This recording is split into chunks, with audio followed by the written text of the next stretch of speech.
Hello and welcome back to our YouTube channel Go for Agriculture. So today we will start with a new course that is microbiology or you can say agricultural microbiology. And आज के lecture में हम इसका introduction part and who invent the microscope सिर्फ जो भी scientist थे जिन्होंने माइक्रोस्कोप को इन्वेंट किया था उसके बारे में पढ़ेंगे और जो हिस्ट्री क्या है माइक्रोबायोलॉजी की उसकी स्टडी करेंगे. So let's get started. So microbiology is defined as the study of organisms or agents. Means micro means small and biology so जो भी small organisms होते हैं जिनको हम अपनी normal eyes से naked eyes से नहीं देख सकते उनकी हम study करते हैं through microscope, तो उसको हम कहते हैं microbiology. And microorganisms को जिनकी हम study कर रहे हैं उनको हमने डिवाइड कर रहा है दो डिस्टिंक्ट ग्रुप में on the basis of their nucleus. The first one is eukaryotic organism, then the prokaryotic means eukaryotes and prokaryotes. तो पहले हम बात करते हैं प्रोकैरियोट्स की क्योंकि वो पहले आए थे. तो इसका नेम ही सजेस्ट करता है in which pro means before, karyon means nucleus. So nucleus से पहले मतलब जिनके पास न्यूक्लियस नहीं है वो वाले जो ऑर्गेनिजम्स हैं उनको हम कहेंगे प्रोकैरियोट्स. तो जो प्रोकैरियोटिक ऑर्गेनिजम्स होते हैं दर द सिंपलेस्ट सेल, सबसे सिंपल उनकी सेल होती है and the first known cell on earth it are prokaryotic cell. सबसे पहली जो सेल थी वो हमारी प्रोकैरियोटिक सेल थी. उसके बाद प्रोकैरियोटिक सेल से ही बर्थ हुआ किसका, यूकैरियोटिक सेल्स का. Okay, so prokaryotic cell are smaller than eukaryotic cell and this smallest structures help them in multiplying. Means ज़्यादा फास्ट मल्टीप्लाई करते हैं क्योंकि इनका स्ट्रक्चर स्मॉल है और सिंपल स्ट्रक्चर है. Okay, and they lack nucleus. ये हमें नाम से पता चला कि उनके पास न्यूक्लियस नहीं होता है. And they don't have any membrane bound structure, membrane bound organelles नहीं होती. इनकी जितनी भी सेल ऑर्गेनेलिज होते हैं, सेल ऑर्गेनेलिज मीन्स जितना भी सेल के अंदर पार्ट होता है लाइक गोल्जी बॉडीज होता है, माइटोकॉन्ड्रिया होता है, एंडोप्लाज्मिक रेटिकुलम होता है, they all floats under cytoplasm. Nucleus के बाहर जो फ्लूइड प्रेजेंट होता है वो साइटोप्लाज्म होता है और उसके अंदर ही जितनी भी उनकी सेल ऑर्गेनेलिज होती हैं, अदर ऑर्गेनेलिज होती हैं, वो फ्लोट करती हैं. ओके, और इसके अंदर जो हमारे मेन माइक्रो ऑर्गेनिजम्स आते हैं वो आता है bacteria and the archaea bacteria. And the second one is eukaryotic cell, in which eu means true and karyon means same nucleus. So जो ट्रू न्यूक्लियस बैक्टीरिया मीन्स जिनके पास न्यूक्लियस होता है वो वाले बैक्टीरिया होते हैं यूकैरियोटिक ऑर्गेनिजम्स. ओके, सो eukaryotic जो structure है ये कॉम्प्लेक्स स्ट्रक्चर है क्योंकि उसमें सेल मेम्ब्रेन्स भी हैं, न्यूक्लियस भी है, तो और बाहर साइटोप्लाज्म है, उसके अंदर सेल ऑर्गेनेलिज प्रेजेंट है. तो अगर जिस चीज़ में कोई ज़्यादा हमें चीज़ें मिलेंगी, ऑर्गेनेलिज मिलेंगी लाइक न्यूक्लियस भी है, उसमें सेल मेम्ब्रेन भी है, तो वो ज़्यादा कॉम्प्लेक्स होगा रेदर देन प्रोकैरियोट. प्रोकैरियोट के अंदर कुछ भी नहीं है, साइटोप्लाज्म के अंदर ही सारी ऑर्गेनेलिज फ्लोट कर रही हैं, तो इसलिए वो थोड़ा सिंपलेस्ट स्ट्रक्चर हो गया.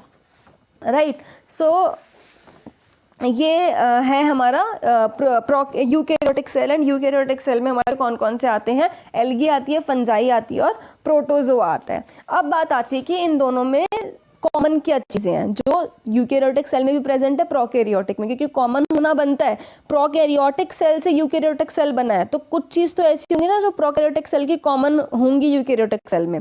तो अब वो क्या क्या है, उसमें हमारा आता है डीएनए. डीएनए दोनों सेल्स में प्रेजेंट होगा, राइबोसोम दोनों सेल में प्रेजेंट होंगे, साइटोप्लाज्म दोनों में है, यूकैरियोटिक में न्यूक्लियस के बाहर है और प्रोकैरियोटिक में सारे में साइटोप्लाज्म प्रेजेंट है.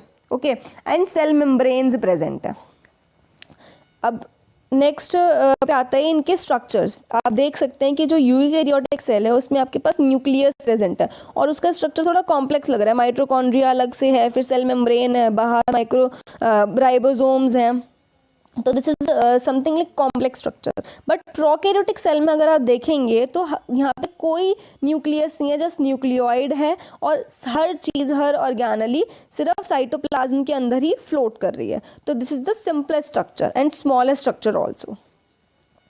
Now let's move to the major groups of micro organisms. तो जो मेजर ग्रुप है जिनको हमें स्टडी करना है, तो माइक्रोब्स जो होते हैं वो दोनों तरह के होते हैं, बेनिफिशियल भी होते हैं और नॉन बेनिफिशियल भी होते हैं।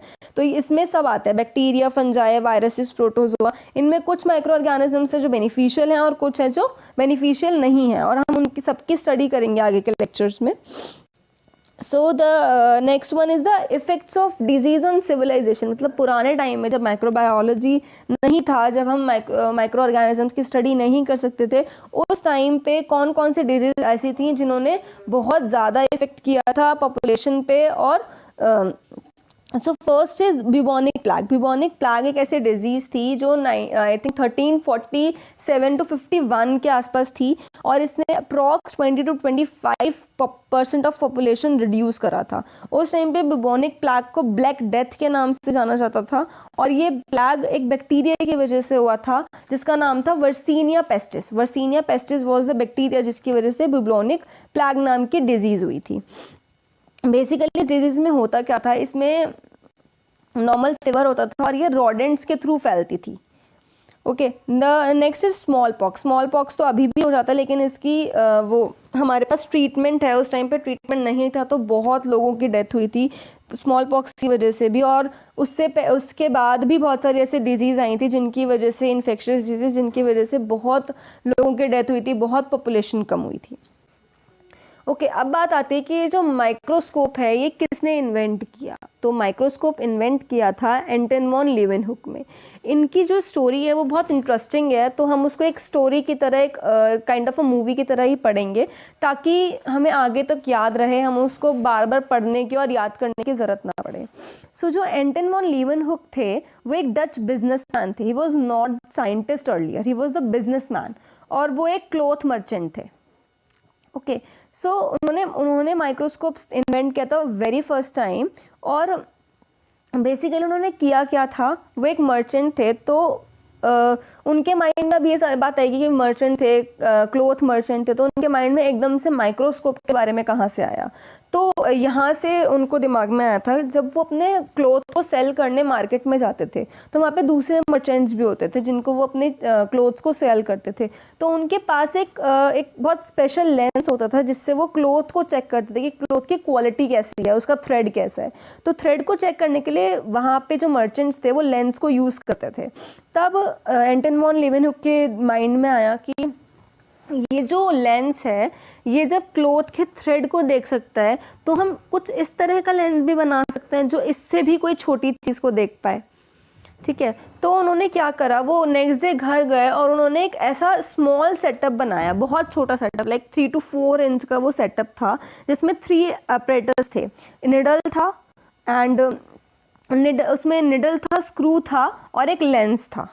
ठीक है, स्क्रू क्यों था, एडजस्टमेंट करने के लिए कि निडल पे कोई भी स्पेसिमेन रखते थे और स्क्रू के थ्रू उसको एडजस्टमेंट करते थे।